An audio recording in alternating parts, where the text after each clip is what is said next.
Hey, welcome into the National Defense. It's Randy Miller, and we're going to endeavor today to have a non-political conversation with one of the most political commentators in America, Glenn Beck. That's horrible. I mean, to This be should one of be the most fun. political likes. This should be Nice. fun. Yeah, Glenn, how are you doing? I'm great. I'm great. It's an honor to be with you. Thank you for inviting me. Thank you. Thank you for the time, man. I feel like you and I are kind of kindred spirits. Um, we were both shock jock morning guys at Yeah. about the same time, and I know that you've been fired maybe as many times as I have. Oh, I don't know. Well, I could maybe probably not. beat you. It'd be very close, but Yeah. you worked at WPGC in Oh my DC. gosh. Yeah, a long time ago. Yeah. I was 18 years old. 18 when I was working there. Oh, were Yeah. you really? Yeah. Yeah. I You got into know, radio when I was 13, working at Cube in Seattle at 16, and then the company transferred me to the station in Salt Lake, and I was there for 6 months, and then they transferred me to WPGC in Washington D.C. It was same a little, company. yeah, same company. It was First Media, I think, at the time. That's what it was called. Did you know Don Geronimo? No. How did I cross paths with Don at some point, but yeah, I don't know where. Yeah. Yeah, Don's a good guy. And the state of radio now, it's just so sad to me. And I hate to say that because I'm on a bunch of radio stations, as you are, but Yeah. the state of I don't know. I just had a buddy of mine that works here in Kansas City, Johnny Dare, had a morning show for 32 years. 32 years. Mhm. And he's getting ready to retire until they just fired him You're kidding me. with no notice. They did give him a farewell show, Wow. How big of them. which I never got. Yeah. I was I'm still on radio, so I mean, but I have to tell you, I think I just got out of a meeting a second ago, and I've been on the AI thing for about 30 years. I read a book by Ray Kurzweil called "The Age of Spiritual Machines," oh wow. and that came out in the 90s, and it'll turn your hair white because especially now because it's here. It's we're right, as Musk says, we're at the event horizon of the singularity. It's coming, and there's no way to stop it now. But I was just saying to somebody the other day, or just a couple of hours ago, they said, Glenn, I think people are going to be afraid of losing jobs, in any industry. And I said, stand in line. I could lose my job, all of us. I mean, you know, um, this is going to change everything, absolutely everything. And I don't think people really understand that. And radio has gone through this. I was with Clear Channel, Mm. which is now iHeart, and I joined them when I think they had 5 stations. And in a way, Wow. I still my contract for radio is with Premiere, so I still work with them. Right. I started with them in '88 or '89, and been with them ever since. And I watched the dismantling of radio, and I remember Mark Mays, who was the head of Clear Channel at the time. He was my age, so I would go pick him up at the airport. I was running 3 of the stations, mainly in the ground, but I was running some of his stations, and I picked him up at the airport one time, and I said, I know you're a businessman, you're a Harvard guy, and what you have to understand is radio, you get the next generation from the weekends. You get the next generation from the people who suck right now. I Right. sucked for years, and you work overnights and whatever. And if you cut all of that out, you have no farm team left. Exactly. Um, Exactly. right. And And and now they don't now care. Now they don't care.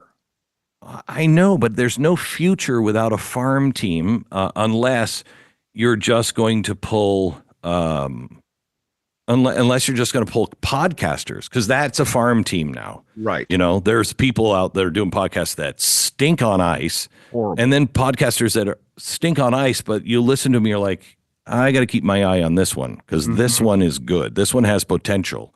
Yeah. And that's what radio used to do. So in some ways, the field is in better shape than it's ever been because there's more chances for people to get on and fail and get on and succeed than ever before. Yeah. But it's just not the same. Not the same at all. It's not. And I think you and I, at least with the morning shows, we were there at a great time in terms of just everything. I mean, creating your own universe, coming up with original things that nobody else is doing. What was your favorite station doing mornings? Because you did some crazy stuff.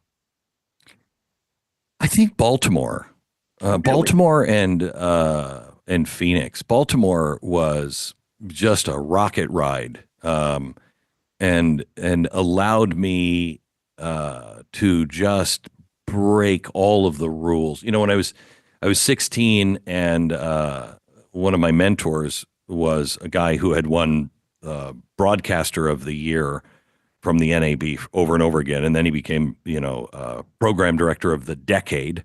And I was lucky enough to work with him, and he taught me so much. And I was on the air one day, and I did something that I had heard another guy do that I thought was really good, but it was breaking all the rules. And he calls me in and he said, "What did you do?" And I said, "Well, he said, "Why would you break that rule?" I said, "I thought it sounded really cool." And he said, "Tell me the rule and why that rule was there." And I said, "I don't know." And he said, "Until you know why the rule exists, do not break a rule. Once you know why the rules are there, break them anytime, but you'll break them intelligently. You'll know why they're there, why to break them or not to break them, and how to break them and not do a disservice to the reason why the rule is there." And I don't know why I'm telling you that story. I don't know where that started, but That's interesting. I went to Phoenix and Baltimore, and I was allowed to break the rules. And at that time, I knew why the rules were in place, and it was great fun. Yeah, I think my favorite experience, just because I was so young, and it was in Pittsburgh, Pennsylvania. I worked for a station called 96KX, and it was to me, I was 19. It was the big time. I mean, it was the biggest time, and I met my wife there, and just a great time. Do you ever play Lick It for Tickets? No, but it sounds like something I would have done and would have loved. Lick It for Tickets. It was great. It was great. We were both, I think, because I'm not sure we ever met, but I know you through, what was that called? Bitboard? Right? You were on Bitboard? Oh yeah. You were the guy I would look to all the time and go, "What's he saying? What's he doing?" I thought you were really, really, really good. Oh, well, thank you. Yeah. I mean, I just think that that golden age of radio, man, that was the time that you could break all the rules and just have some fun. And I know that Bruce Kelly. I've read some stuff about you and Bruce Kelly. And how do you know Bruce? I was working in San Diego, and as you probably know, in the summer when it's so hot in Phoenix or in Arizona, they flock. The zoners flock to San Diego, and we did a parody song about zoners, and I sent it to Bruce, and we kind of became friendly rivals. And one day I said, we should just swap shows, and so I flew to Phoenix and did his show, and then he came to San Diego and did my show. But wow. You've had some interesting times with the stuff I think you might be referring to is absolutely a lie, not true. Is that right? Yeah, not true. Not true. Don't even know how it started. I would have never done that. I was good friends with his wife. I would have never said that. Never said that. I mean, I've said a lot of bad things. I've done a lot of bad things, but I would have never done that. That's when I read that, I thought that's more of a man cow move. Yeah, that's I would have I didn't do that, and I wouldn't have done that. because I But had, I mean I gave Bruce one hell of a time. I yeah, mean we were fierce competitors right. in days when we were all arrogant enough to think that that's all that mattered. You know, Right. Well, and yeah, and honestly, and we're talking to Glenn Beck here on the National Defense. I think that's why radio is in the state that it's in now because radio became arrogant. When everything was popping up like radio.com and Pandora and Spotify, these are all started by non-radio people. And it was because radio at the time said that you're we're never going to beat us. yeah, I yeah. know, I I know. think that's And instead, when Pandora came out, what was radio doing? Radio was like, well, we'll play more hits. Well, right. you can't. They Right. don't have commercials. Right. You can't play more than and you can't play the song that the person wants to hear. Right. Right now, you can't do On that. demand. Right. Instead, they should have done what radio used to be good at, which is go find the talent that Right. can make that show fascinating, different. Uh, right. I had a program director tell me once, he said, I was talking a lot. And Play he more said, music. yeah, but he said it the right way. He said, I was listening to your half hour, and he said, there were two stars on there. He said, one of them was you. The other one was Billy Joel. When you have something better than Billy Joel, talk as much as you want. But if you're not more entertaining than Billy Joel, play Billy Joel. And I thought, that's fair. That's Pretty fair. good. Pretty Yeah, good. that's pretty good. I used to use that argument in reverse with program directors, and I would say the music that you play on this station is horrible. So anything I do is going to be better than what you got here. Oh my gosh, we have so much in common in those days. That's Oh, I exactly know. what I would say. Well, But you know what? It's weird. I mean, this is so inside. I don't know if anybody's listening, but what's weird is I love talking about this. By the way, I did the same thing with Hannity. So one of the things is you look at our jobs, and like it's worse now in my position. Thank God I'm old enough and have enough humility that I didn't have when I was younger. But you have to be convinced that you are right. You know what I mean? Mm-hmm. And so, Yep. and the accolades and everything else and the honors and whatever that come in, it can feed you, and you have to be convinced that you're right to have the balls to get on radio and go, no, I'm telling you right now. Yeah. You know what I mean? Right. And it's a really difficult thing to balance because you also have to have the humility to go, but I could be completely wrong. You know what I mean? But I'm open. I'm open. I think you're also doing it for a different effect now. At least I am. At least I am. I am. I'm not really doing it that way anymore. It used to be very calculated for me because it was an entertainment source only. Sure. And so it was very calculated. I'm not not calculated anymore. In fact, all my calculations are wrong if I was calculated. That's what makes it so entertaining, I think, though, because people don't know always what to expect. And it's funny when I hear people talk about you.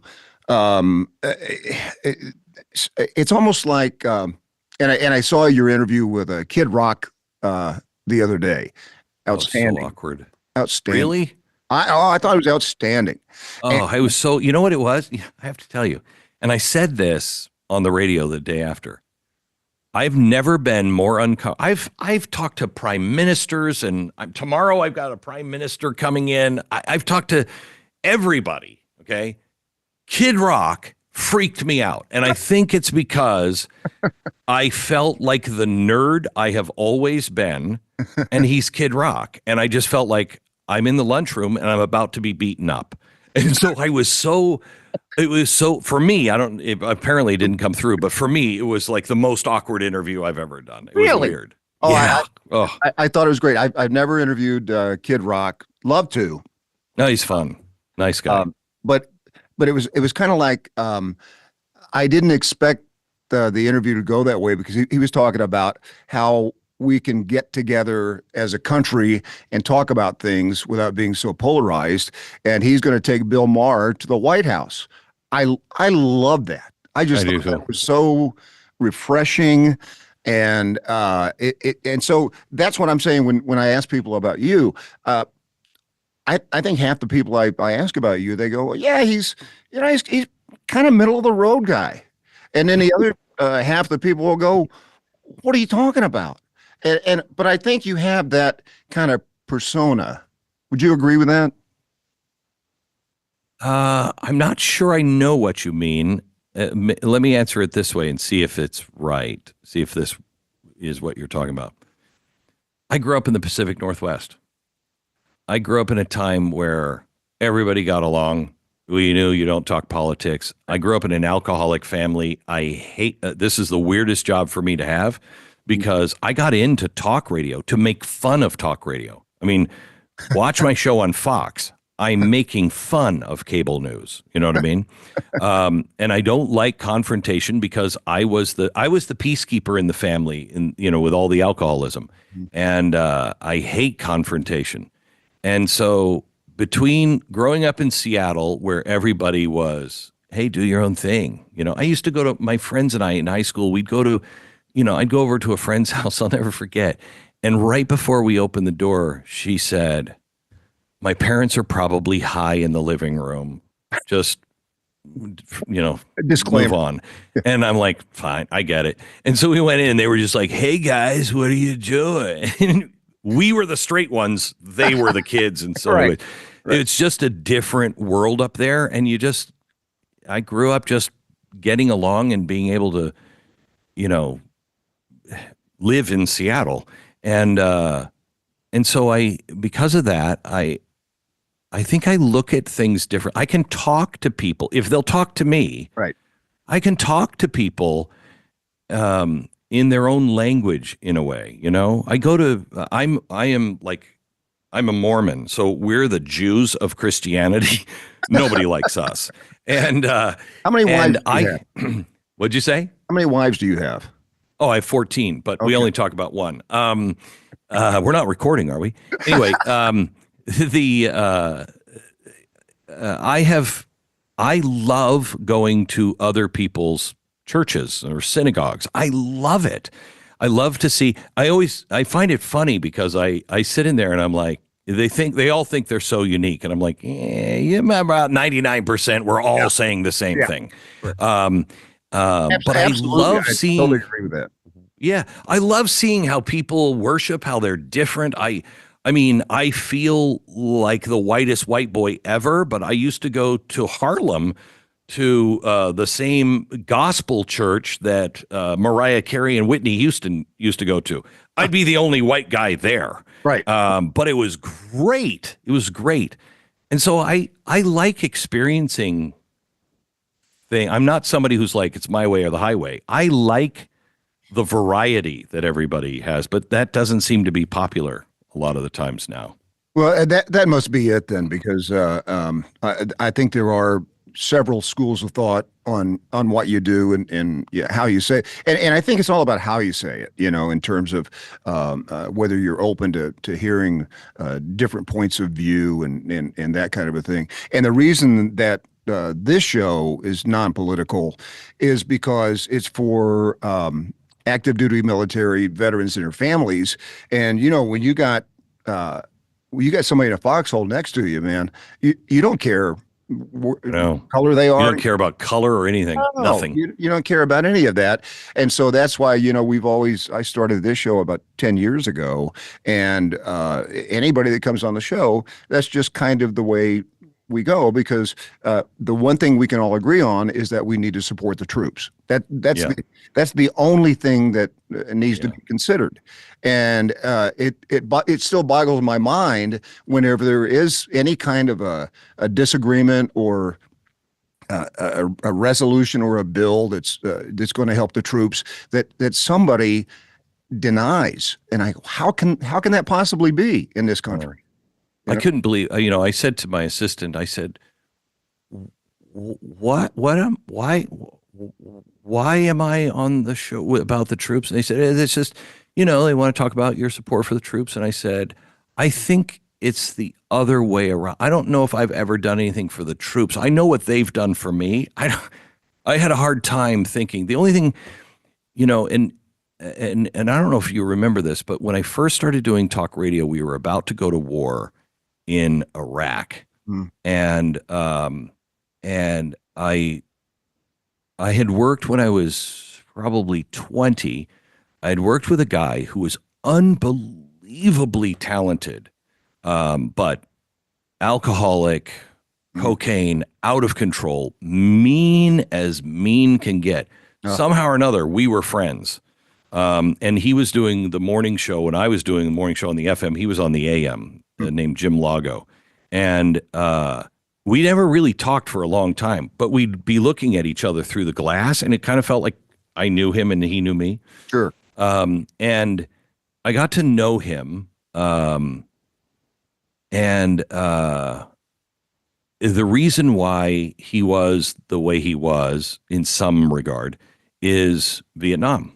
He fought in Vietnam, and he came home, and it's when everybody was calling him baby killers and everything else. And he was very good at what he did. He was proud of his service, and he was good at what he did.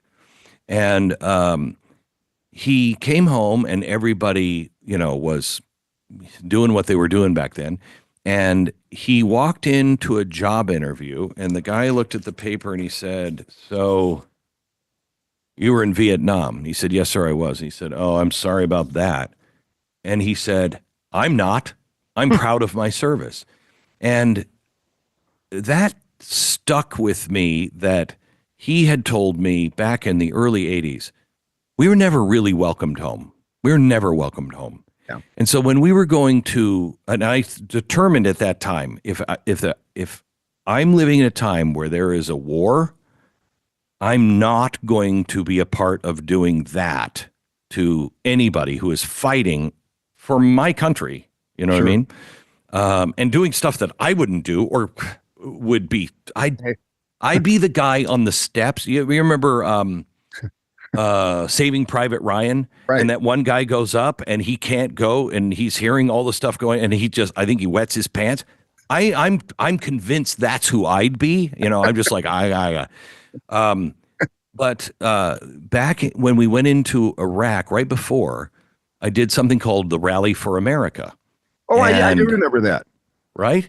And Yeah. the whole point of that was, I don't care what side you're on. I don't care if you're for the war or against the war. I don't care if you voted for Bush or Kerry. I don't care any of that. The decision now has been made. Even if we're disagreeing with it, the decision has been made to put these people in harm's way. We now must pledge to each other that we're not going to do that when they come home, that we will support them. And we can argue in Congress, we can argue at the ballot box, but we support them, and we never abandon them. And I'm sad to say, not as bad as we did in the 60s, but I feel we did the same thing. Definitely in Afghanistan. Oh my gosh, that was the worst thing. Well, and the other thing that we always try to let people know on this program is that nobody in the military is for the war, ever, ever, Never. ever. Never. But it's less than 1% that raise their hand.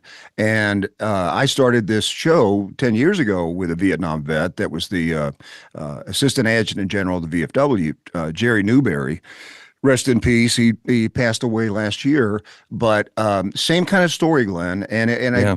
I he never, and I think this is true of that generation, number one, that on Veterans Day, when you get the free everything, which you should, absolutely Yeah. should, he would never take it. Never take it. Hmm. I would beg him. Let's go to this dinner. Let's go to the steakhouse, and you get a free steak. No, no, that's for somebody else.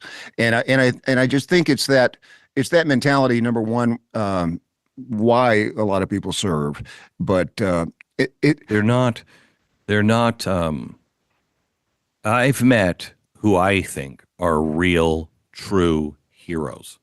And every single one of them will say, I'm not a hero. And they mean it. And oh they mean I it. And it's like, no, dude, if you're not one, I don't know what one is. You know? we had a guy about a month ago. This guy was burned over 80% of his body in an IED, and he you know 22 surgeries, whatever. He's now a stand-up comedian. He does Oh, stand-up, that's funny. and he calls himself the well done comic. And his name's Bobby Henright. He is hysterical, but it's that kind of person. I mean, who is that? It's not I me. know. I know. I'd crawl into a hole and never come out again. I know. Yeah, it's just and it's amazing too when we have different celebrities on the show, and people say, well, what's their connection to the military? Sometimes it's outstanding because they've never been asked about their connection to the military. Alec Baldwin, his dad was a drill sergeant. Tom Hanks has been on the program 4 times. He's the chairman of the Elizabeth Dole Foundation Hidden Heroes program for Hmm. veteran caregivers. Who knows that? And it's always like, You need to have Sage Steele on. Have you had her on yet? no. So I just did an interview with her just a couple of days ago. She's fantastic. But her dad was the first black, I can't remember what position it was, but the first African American on to play for West Point. And yeah, crazy on the football team. But the honor in her that comes from her parents and her dad, and she grew up on military bases. You'll love her. She's Oh, great. that's You should great. talk to her. Oh, that's cool. Yeah, That's yeah, cool. she's great. Um, we're talking to Glenn Beck here on the National Defense. I wanted to ask you about. Can we go back to Afghanistan for just a second? Sure, sure. You know, I don't know if you know, and I'm only telling you this um, just for the ending of the military part of this. But when Afghanistan happened, I think all of us were like, I don't even recognize this country. Right, This right. is not us. I don't know who this is. Yeah. And it was the most embarrassed for my country I've ever been. And I've been ashamed of our country for things that we've done in the past, Right. but this one was just visceral.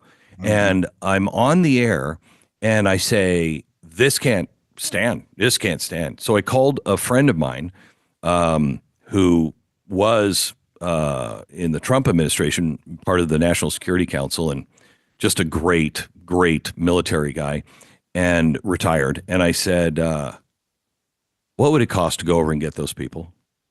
And he said, I don't know. It was a Monday. And he said, I don't know. Let me think about it. I'll call you. And I said, okay, call me as soon as you can. So he calls me Wednesday. He's on the air with me. And I had no idea what his answer was. And I said, we've got to go get those people out. The Americans that are there, the people that served with the Americans, we got to get them out, at least away from the Taliban. And I said, so I called him up a couple of days ago, and I don't know if it's even doable. How much would this cost? And he said, Glenn, I think about 20 to 25 million. And my everything, I just immediately was like, well, that's not going to happen because we had to do it by Friday. We had to get Right, going by Friday. right. And I'm like, well, that's not going to happen. I mean, And a I few car said, washes, what'd you say? few car washes, Yeah, fundraising. you can do that. And so I said, I'm not believing that it could happen. I said, well, it's up to you, the audience, if if you want to do this, I'm horrified. And we don't know what we're doing, but he does. And I know we can get the planes. We'll just go rent airliners and we'll bring them over there and we can get it. And by Monday, we had $45 million. Oh, wow. Okay. Wow. We were the ones, there were all these other people. Everybody has their own puzzle piece. Sure. Ours was the plane. Okay. And so we had, if you see pictures of any of the tarmacs at that time, all the commercial planes were all ours. We had flown them in. Yeah. And so I wondered about that. Yeah. We flew 23 or 22,000 people out.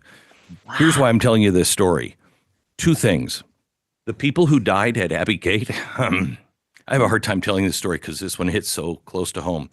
The people who died at Abbey Gate that were trying to get out, that were Afghanis, and most of them were women and children. It was my team and me that told them, go to the gate and we're going to get you in. So they all went to that gate because we told them to, having trust in our own government. By the time we figured out, I got a call and they said, Glenn, something's wrong. Something's coming at the gate. And I said, tell them to go away. Tell them to get out of there. Mm-hmm. Well, they had already come, through the terrorists that wanted them all dead. And they started telling them, you got to get away from the gate, get away from the gate. And then they were blown up. And it was the guys that were at the gate in uniform that were trying to help get those people in, but it was the damn State Department that shut everything down. It was the State Department. Two things happen with the State Department that every American should know.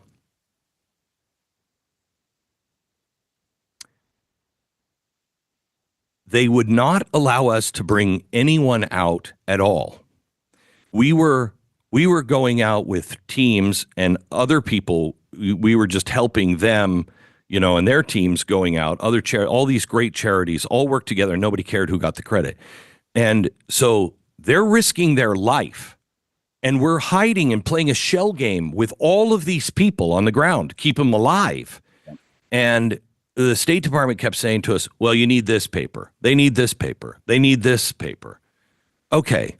And that went on for like 3 days. And finally, we get all the paperwork. I'm on the phone with the State Department in Washington, D.C. And we said, okay, what's the problem now? We have all the paperwork you asked for. This guy said, well, you need form 1174B. And I'm like, well, what? I look at my team and I'm like, what one is that? And he said, well, it's a new one. Okay, where do we get that one? Well, you're going to have to get it at the embassy in Kabul. I said, you shut the embassy down 4 days ago. He laughed and said, well, you're just going to have to figure that out then, aren't you? And hung up the phone. When that happened to me, I had to go right on set for a show. And I said, I have to tell you, I can't tell you now what just happened, but what just happened, I want to renounce my citizenship. If this is who we are, I cannot comfortably be American anymore.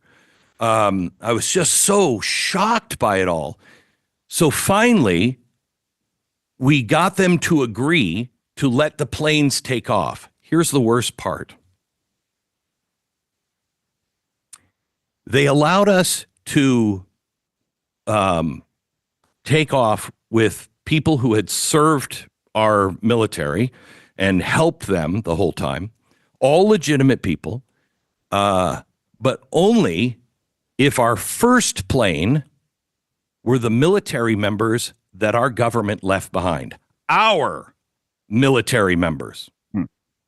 So our first plane was cleaning up the mess that our State Department and our White House. I'm sorry if I'm breaking rules here. I'm political. Oh, no. But we were all so horrified by this. We took military members out. That should have never happened. How do we leave people behind? And I'm not even talking abstract. These are the people who helped our military. Right. These were our people, and we left them behind. And well, it's a remarkable story, and I want to thank you for all those efforts. The stories That's that not why that's not why I told the story. Oh, no, Just people need to know no, how absolutely. horribly wrong we were. Well, and it right after that, with this show, it was so sad to talk to the men and women who served over there, thinking that their mission was something that was very, very important, and to later understand themselves, true or not, that the mission didn't mean anything. Anything. And that's heartbreaking. I don't know how. I mean, the veterans. I work with a lot of veterans on my show, and I don't know how they kept it together. You know, they were so angry. They were like, "My friends died for what? For what?" Exactly. Yeah, Horrible. That is horrible. Well, let's talk about. I want to talk about the Blaze Network, and when that came about, because it's gigantic, and I really honestly, as a radio guy, I can't figure out where you're coming from. I see you on every screen. I see you on toasters. I mean, is it?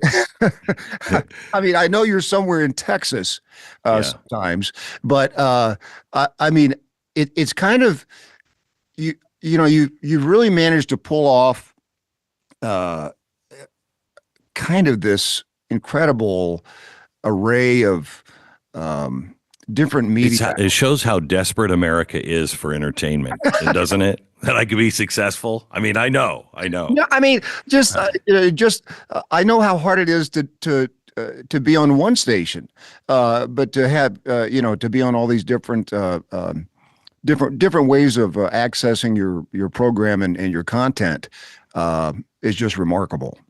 Well, thank you. I was at Fox, and I had been at CNN. And I was only at Fox. I was at Fox a total of like 2.5 years, but I was a year into it. And I remember sitting in my office, and I had these 3 television monitors of the 3 cable networks.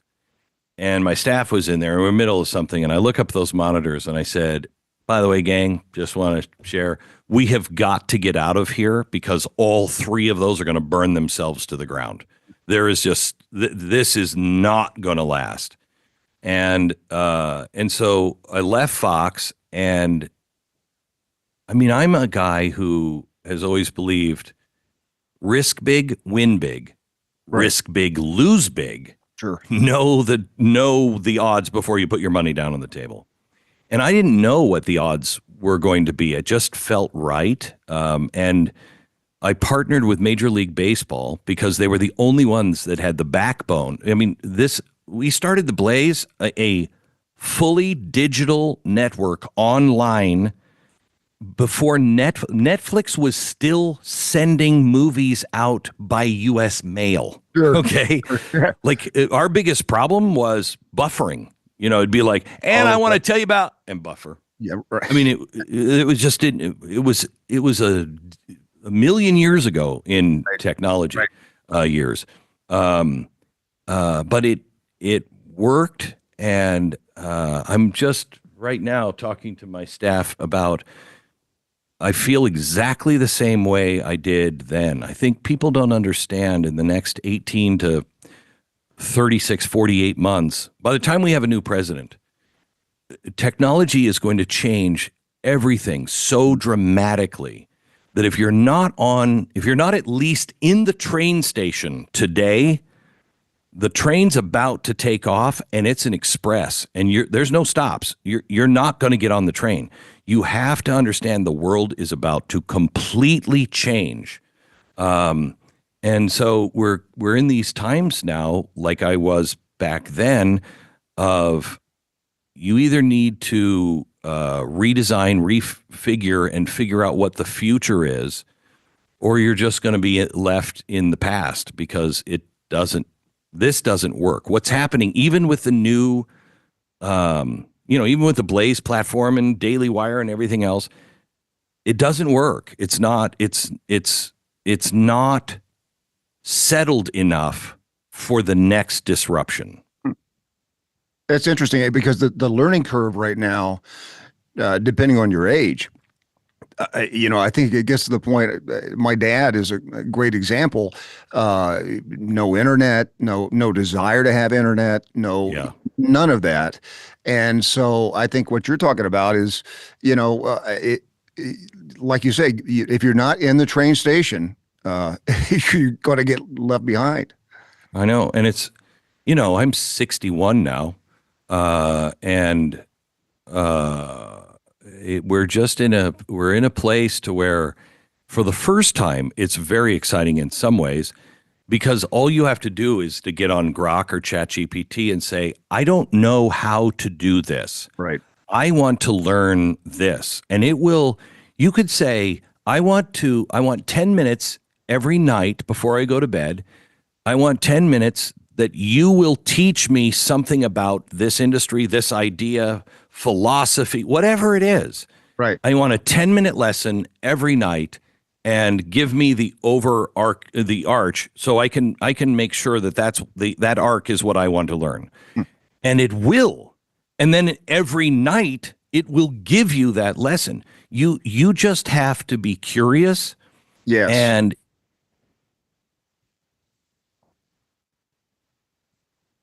oh no, are we buffering?